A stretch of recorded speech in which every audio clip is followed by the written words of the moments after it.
నమస్కారం. ఆలోచన అమృతానికి స్వాగతం, సుస్వాగతం. ప్రశాంత్ కిషోర్ ఎన్నికల వ్యూహకర్తగా, అట్లాగే ఒక రాజకీయ పార్టీ స్థాపకుడిగా, అటు కాంగ్రెస్కు, ఇటు వైసీపీకి, అట్లాగే బీజేపీకి, వివిధ పార్టీలకు, టీఎంసీకి, డిఎంకేకు, ఇన్ని పార్టీలకు వ్యూహకర్తగా పనిచేసిన ఆయన మొట్టమొదటిసారి ప్రత్యక్ష ఎన్నికల్లో తనకు తాను గెలిచారు. ముఖ్యంగా ఈ గెలుపు కూడా బీజేపీకి ఓ రకంగా హెచ్చరికలాగా పనిచేస్తున్నాను. ఎందుకంటే బీహార్లో ఉప ఎన్నికలో గత 35 సంవత్సరాలకు పైగా బీహార్ బంకింపూర్ ఏదైతే అసెంబ్లీ నియోజకవర్గం ఉందో దాంట్లో బీజేపీ అప్రతిహతంగా గెలుస్తుంది. గత 4 విడతలుగా. అంతకుముందు వేరే అభ్యర్థులున్నా కూడా 2010, 15, 20, 25 ఈ 4 విడతల అసెంబ్లీ ఎన్నికల్లో కూడా మరి నితిన్ నబీన్ వాళ్ళు బీజేపీ జాతీయ అధ్యక్షుడు, అక్కడ ఎమ్మెల్యేగా గెలిచారు. ఇటీవలనే ఆయన గెలిచిన తర్వాత మొన్ననే నితిన్ నబీన్ ఒక 2 నెలల క్రితం బీజేపీ జాతీయ అధ్యక్షుడిగా నియామకం కావడం, దాంతో ఆ స్థానాన్ని ఖాళీ చేయాల్సిన అవసరం వచ్చింది. కనుక ఆ ఖాళీ అయిన స్థానంలో ఉప ఎన్నిక జరిగితే మొన్న జూలై 30న ఉప ఎన్నిక జరిగింది. ఇవాళ ఆగస్టు 3, 2026 ఉప ఎన్నిక ఫలితాలు ప్రకటించారు. మొత్తం బీహార్లో 3 ఉప ఎన్నికలు జరిగితే అందులో కాంగ్రెస్ ఒకటి, బీజేపీ ఒకటి, అట్లాగే ఇటు పక్కన ప్రశాంత్ కిషోర్ జనసురాజ్ పార్టీ గెలిచింది. అసలు జనసురాజ్ పార్టీ ఆవిర్భావమే 2024 అక్టోబర్ 2న జరిగింది. ఈ 2 ఏళ్లలో ఆయన ప్రత్యక్ష ఎన్నికల పోటీ చేయలేదు. 2025లో కూడా దాదాపు 60-70 స్థానాలకు పోటీ చేసినా కూడా, మొదటి విడత, రెండో విడత, జాబితా విడతలు చేసినా కూడా ఆయన పోటీలో లేడు. ఆయన వెనకడించే మద్దతు ఇచ్చి ఆ జనసురాజ్ పార్టీ ప్రమోట్ చేసుకునే ప్రయత్నంలో ఉన్నాడు. కానీ ఒక్క సీటు కూడా రాలేదు, 0.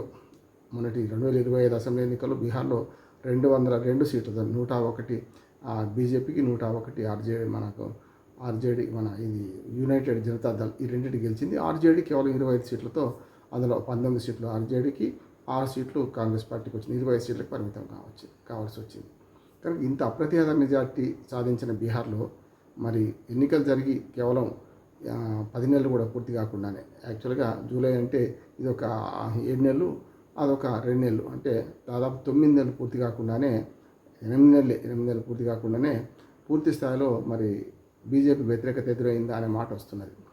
ఒకసారి ప్రశాంత్ కిషోర్ రాజకీయ చరిత్ర చూస్తే ఆయన 70 ఏళ్ళు పుట్టారు. ఆయన పుట్టుక జీవితం అంతా మనకు వాడి తండ్రి వైద్య వృత్తిలో ఉండడం వల్ల బీహార్లోనే వివిధ ప్రాంతాలు, పట్టణాలు మారారు.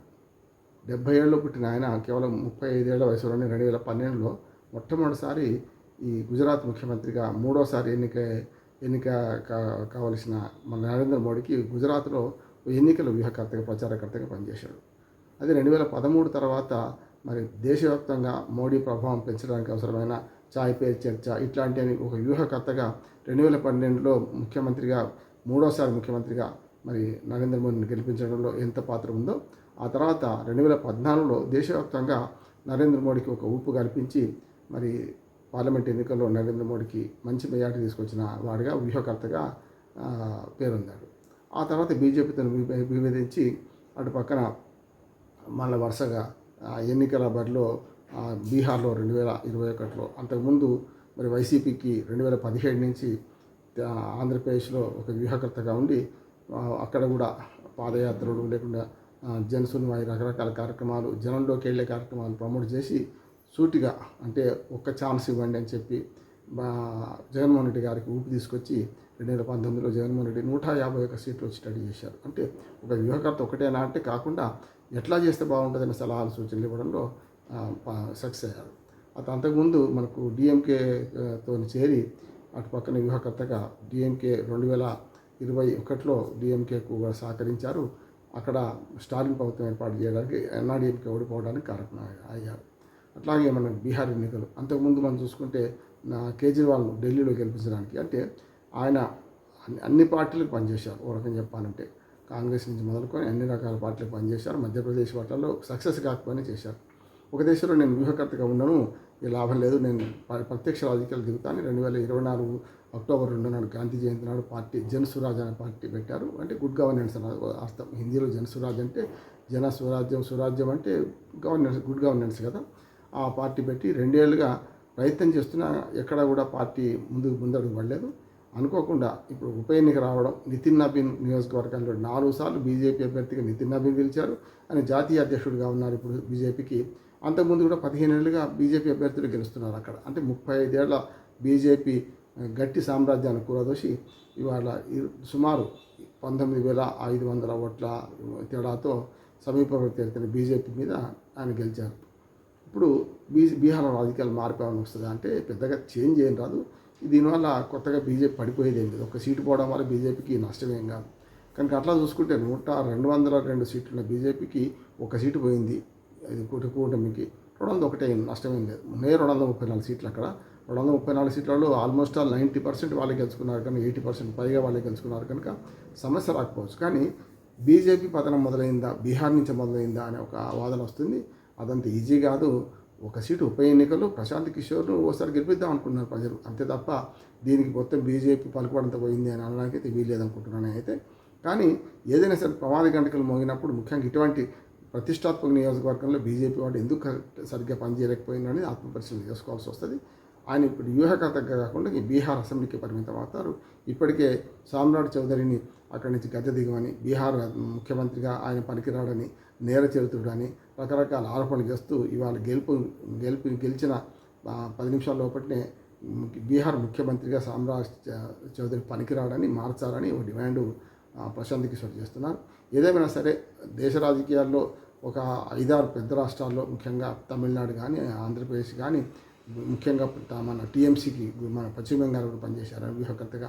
పశ్చిమ బెంగాల్లో హ్యాట్రిక్, మమతా బెనర్జీ హ్యాట్రిక్ కొట్టడానికి కూడా పనిచేశారు ఆయన.